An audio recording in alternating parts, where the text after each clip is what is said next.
ഉത്തർപ്രദേശിലെ ഗാസിയാബാദിൽ പ്രായപൂർത്തിയാകാത്ത 3 സഹോദരിമാർ ജീവനൊടുക്കി. 9ാം നിലയിലെ ഫ്ളാറ്റിൽ നിന്ന് ചാടിയാണ് ജീവനൊടുക്കിയത്.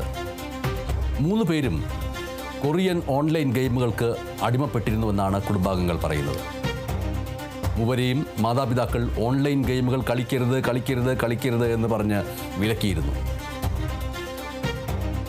ഇതിലുള്ള മനോവിഷമം കൊണ്ടാണോ ജീവനൊടുക്കിയത് എന്നുള്ള സംശയം നിലനിൽക്കുന്നുണ്ട്. എന്തായാലും ഉത്തർപ്രദേശിലെ ഗാസിയാബാദിൽ നിന്ന് പ്രായപൂർത്തിയാകാത്ത 3 സഹോദരിമാരുടെ മരണവാർത്ത പുറത്തു വന്നിരിക്കുകയാണ്. ഈ 3 പ്രായപൂർത്തിയാകാത്ത സഹോദരിമാരും ജീവനൊടുക്കിയ നിലയിലാണ് കാണപ്പെട്ടിരിക്കുന്നത്.